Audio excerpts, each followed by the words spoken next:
ನಮಸ್ಕಾರ ಸರ್. 2ನೇ ದಿನದ ಪಾದಯಾತ್ರೆ ಬಹಳ ಉತ್ಸಾಹದಿಂದ ಸಾಗ್ತಿದೆ, ಏನು ಹೇಳ್ತೀರಿ? ಇದು ಭ್ರಷ್ಟ ಕಾಂಗ್ರೆಸ್ ಸರ್ಕಾರದ ವಿರುದ್ಧ ಕಾಂಗ್ರೆಸ್ ಜನರ ಪ್ರತಿಕ್ರಿಯೆ ತೋರಿಸ್ತಿದೆ. ಪಾದಯಾತ್ರೆ ಇರೋದು ಭ್ರಷ್ಟರ ವಿರುದ್ಧ, ಸಿದ್ದರಾಮಯ್ಯನವರು ರಾಜೀನಾಮೆ ಕೊಡಬೇಕು ಅಂತ ಹೇಳಿ.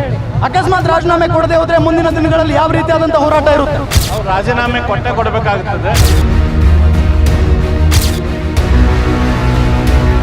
ಒಂದು ನಿಮಿಷ ಸರ್. ನಮಸ್ಕಾರ ಸರ್. 2ನೇ ದಿನದ ಪಾದಯಾತ್ರೆ ಬಹಳ ಉತ್ಸಾಹದಿಂದ ಸಾಗ್ತಿದೆ, ಏನು ಹೇಳ್ತೀರಿ?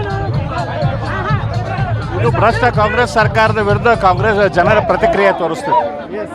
ಈಗ ನಿನ್ನೆ ಒಂದು ದಿನ ಪಾದಯಾತ್ರೆಗೆ ಕಾಂಗ್ರೆಸ್ನವರು ಹೆದರ್ಕೊಂಡಂಗೆ ಕಾಣಿಸ್ತಾ ಇದೆ. ಯಾಕೆ ಅಂತ ಹೇಳಿದ್ರೆ ಬಹಳ ಆಕ್ರೋಶದಿಂದ ಮಾತನಾಡಿದ್ದಾರೆ ವಿಜಯೇಂದ್ರ ಅವರ ವಿರುದ್ಧ. ಅದು ಸಹಜ, ಯಾಕೆಂದ್ರೆ ಅವ್ರ ಅಧಿಕಾರ ಹೋಗ್ತೈತೆ. ಈಗ ರಾಜೀನಾಮೆ ಕೊಟ್ಟು ಮನೆಗೆ ಕೂತ್ಕೋಬೇಕಾಗಿತ್ತು ತನಕ ಆ ರೀತಿ ಅವ್ರ ಪ್ರತಿಕ್ರಿಯೆ ಭಾಳ ಸಹಜ. ಸರ್, ಈಗ ಪಾದಯಾತ್ರೆ ಇರೋದು ಭ್ರಷ್ಟರ ವಿರುದ್ಧ, ಸಿದ್ದರಾಮಯ್ಯನವರು ರಾಜೀನಾಮೆ ಕೊಡಬೇಕು ಅಂತ ಹೇಳಿ.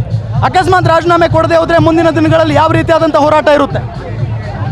ಅವ್ರು ರಾಜೀನಾಮೆ ಕೊಡಬೇಕಾಗುತ್ತದೆ.